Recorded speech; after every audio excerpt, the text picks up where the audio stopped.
HB Yasin 2024 diberikan kepada sastrawan senior dan berpengaruh Indonesia yang dikenal sebagai Presiden Penyair Indonesia, Bapak Sutarji Kazum Bahri.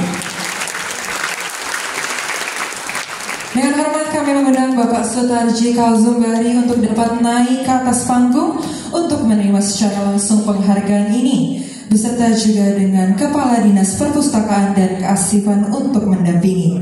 Mari kita berikan tepuk tangan yang meriah satu kali lagi untuk beliau.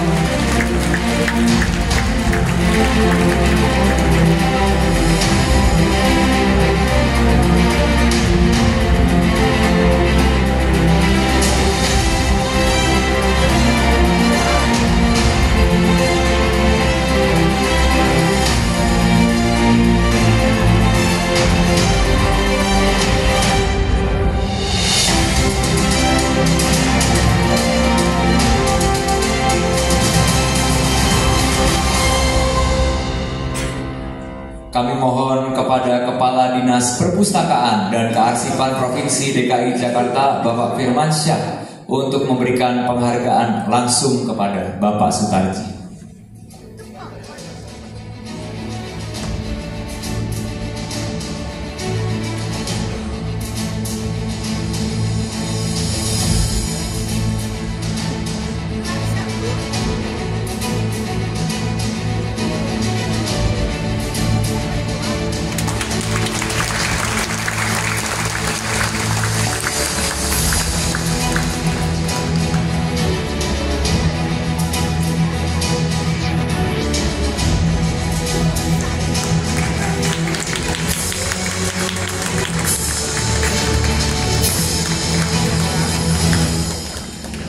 Baik Bapak Ibu, ini merupakan momen yang luar biasa sebagai bentuk apresiasi atas jasa dan juga peran sastrawan dalam mengembangkan dan memajukan kesusastraan Indonesia.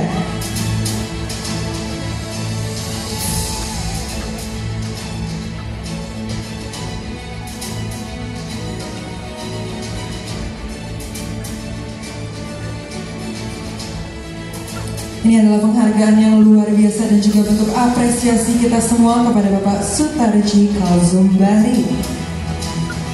Dan sekali lagi kami ucapkan terima kasih juga kepada Bapak Kadis dapat kembali dipersilakan untuk kembali ke tempat duduk, dan untuk Bapak Sutarji kami mohon untuk tetap berada di tempat. Baik Bapak Ibu, selanjutnya mari kita dengarkan bersama sepatah kata dari Bapak Sutarji Kazum Bahri.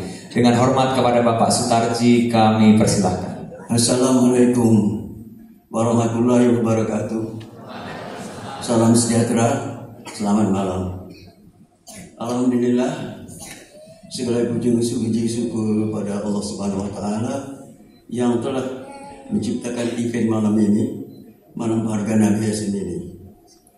Dan pertama-tama saya mengucapkan terima kasih sebesar-besarnya dari saya kepada Bapak Firmansyah, Kepala Pusat Dokumentasi DKI, dan Pak Diki Lumani Hakim, Kepala Dokumentasi Sastra HB Yasin, dan kepada para juri-juri yang telah menyebabkan saya bisa hadir di dalam ruang ini untuk berbicara dan mendapatkan penghargaan yang tidak terkira nilainya bagi kelihatan dari sisi imaterial. Kehadiran saya di sini dalam acara ini mengingatkan saya jauh waktu yang lalu, jauh waktu sekitar lebih dari setengah abad, ketika saya masih di SMP, saya pertama kali mengenal nama Abi Yasin. Saya membaca karya-karyanya waktu SMP itu dengan secara paham ataupun tidak paham. Buku-buku sastra, ruang sastra yang ada di majalah dari abang saya baca. Buku-buku sastra seperti majalah Kisah, saya baca tanpa pengertian. Abang-abang saudara semuanya beranjak bertolak untuk menjadi seniman.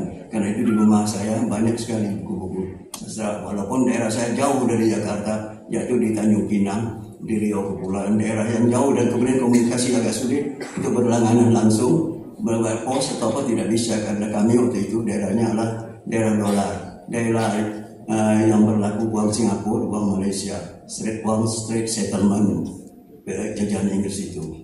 Jadi kalau mau baca buku atau melangganan koran atau Indonesia Raya, itu mesti ada seseorang yang membayarkannya di sini dengan rupiah, ya gitu. Jadi mesti ada koneksi itu, karena tidak ada transfer kayak zaman sekarang ini, transfer gampang.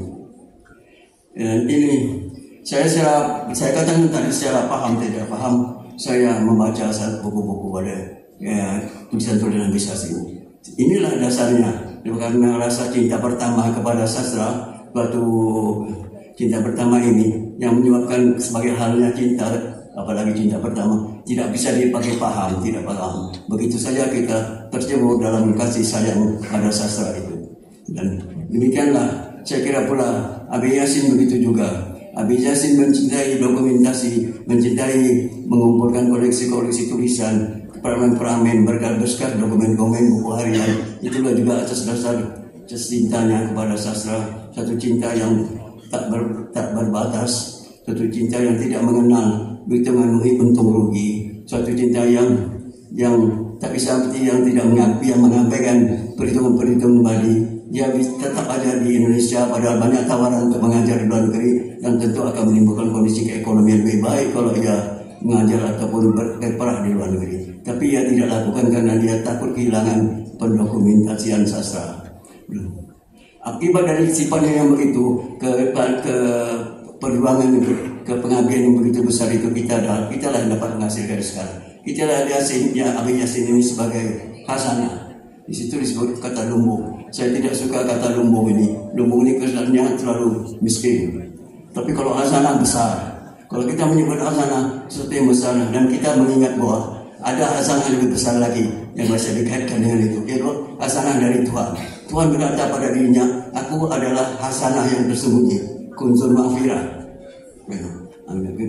Kuntu kunzul maghfirah artinya hasanah tersembunyi. Aku ingin dikenal. Karena aku ingin kenal, maka aku ciptakan alam semesta ini. Nah, kalau makanya saya lebih mengatakan bahwa bukan lumbung, tapi sastra Abi Yasin adalah hasanah. Hasanah yang dengan ini kita mengenal kemanusiaan. Buku-buku itu menyebabkan kita membacanya, maka kita akan mengenal hasanah kehidupan, mengenal hasanah makna. Dan di situlah kita kebesaran manusia memulai makna, bukan seperti halnya hewan-hewan dan ciptaan Tuhan lainnya. Dan hasanah inilah yang kita bisa mengatakan bahwa kita tidak hanya bangga dengan hasanah-hasanah alam yang subur, lemparkan singkong jadi batang singkong menjadi tanaman singkong yang subur, bangga dengan nikel, bangga dengan bangsa dengan pasir yang bisa dijual ke luar negeri, bangga dengan sedimen-sedimen yang bisa dijual di luar negeri. Tetapi pada Abi Yasin ini, hasanah yang dilakukan Abi Yasin ini, yang kita ini tidak akan habis-habisnya. Makin digali makin besar, makin digali makin besar. Tetapi kalau kau atau kita atau kalian menjual pasir, menjual sedimen-sedimen, itu akan habis, akan terkeruk habis. Tapi ini penjualan ini tidak akan habis-habisnya. Maka menunjukkan yang menjualnya, yang menggali, yang mengeksplorasinya akan menyebabkan ia akan menjadi bangsa menjadi orang-orang yang besar. Dan diperlukan untuk Indonesia yang emas ialah pemuda-pemuda yang berjiwa besar, rakyat yang berjiwa besar, dan pemimpin yang berjiwa besar, dan tidak ada bercari akal muda, tidak mengeksplorasi pikiran, tidak bertindak kreatif. Gitu. Maka saya katakan di sini bahwa hasanah inilah yang diberikan Yasin kepada kita, dan kita harus berhasil. Inilah salah satu yang namanya legacy, heritage, patrimoine kata orang Prancis. Nah, ini patrimoine bagi bangsa kita ini. Inilah hasanah yang diberikannya. Di samping hasanah yang tadi kita bilang batu bara dan sebagainya, itulah hasanah alam. Ini adalah daripada pemikiran. Ini adalah kata-kata yang membuat manusia berserajat, hampir bersejahtera dengan makhluk yang lebih tinggi lagi. Sehingga dengan demikian kita bisa menjadi lebih bermakna, lebih besar, dan bisa menciptakan Indonesia emas yang diangan-angankan itu. Saya kira cukup di sekian aja, karena memang waktunya hanya 5 menit. Dan terima kasih lagi untuk semua pihak-pihak yang telah menyebabkan saya mendapatkan hadiah ini. Saya tahu ini bukanlah karena saya hebat, ini juga antara faktor giliran aja. Giliran aja, betul, karena saya sudah tua. Kalau tidak nanti ada lagi dapat. Dan saya harap para ini ingin menjadi seniman, bukan menulis karena hadiah. Kita menulis bukan karena hadiah, mencari hadiah Nobel. Sekarang ada gejala ingin mencari hadiah nomor. Jadi kalau belum dapat hadiah nomor risau sekali. Padahal bukan itu menulis. Kita menulis untuk menggali makna, kemaknaan kita sebagai bangsa Indonesia. Itu saja. Kalau ada orang yang berapresiasinya, orang luar yang apresiasi itu bagus. Kalau tidak juga itu tetap bagus juga. Sekian, wassalamualaikum warahmatullahi wabarakatuh. Kata-kata alat mengantarkan pengertian. Dia bukanlah seperti pipa yang menyalurkan air. Kata-kata adalah pengertian itu sendiri. Dia bebas. Itulah kredo seorang Sutarji Kalsumbahri yang menggambarkan bagaimana ia berpuisi, mengembalikan kata kepada mantra. Sutarji lahir di Rengat, Riau pada 24 Juni 1941. Sejak sekolah dasar, ia sudah mulai membaca dan menulis puisi. Pengaruh tradisi lisan dan pantun Melayu begitu lekat dengan asalnya. Keseriusannya dalam sastra dimulai ketika dirinya menginjak usia 25 tahun saat ia rutin mengirimkan puisi-puisinya ke berbagai media. Namanya mencuat ketika puisinya berjudul O dimuat oleh majalah Horizon pada 1971. Lalu disusul puisi Amuk tidak lama kemudian. Kumpulan puisi Amuk mendapat hadiah puisi Dewan Kesenian Jakarta pada 1976 dan 1977. Kritikus sastra Dami Entoda pernah berujar bahwa jika Hairil Anwar merupakan mata kanan perpuisian Indonesia, maka Sutarji adalah mata kirinya. Selain predikat Presiden Penyair Indonesia, tak terhitung sejumlah penghargaan yang telah diraihnya. Sutarji mendapatkan Southeast Asia Pride Awards di Thailand pada 1976. Ia juga dianugerahi gelar Datuk Seri Pujangga Utama oleh Lembaga Adat Melayu Riau pada 2018.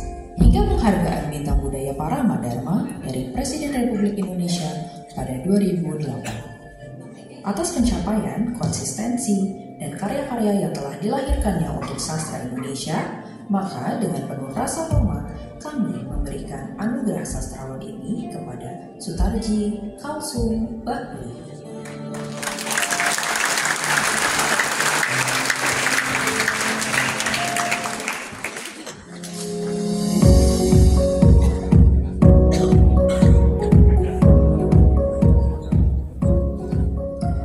Baik Bapak Ibu hadirin semua, saat ini kita akan segera masuk ke dalam puncak acara yang sudah ditunggu-tunggu. Rangkaian Piala HB Yasin telah dimulai sejak tanggal 25 Juni 2024. Dimulai dengan pendaftaran dan pengiriman video peserta hingga 3 September 2024. Ada 3 kategori lomba dalam Piala HB Yasin tahun 2024, yaitu Lomba Penulisan Cerpen Tingkat Internasional, Lomba Pembacaan Puisi Tingkat Nasional, dan Lomba Musikalisasi Puisi Tingkat SMA Sederajat Provinsi Jakarta. Selanjutnya, setiap karya yang masuk dinilai oleh tim juri untuk menentukan para finalis. Dan juga acara hari ini sudah berlangsung mulai pagi hari tadi.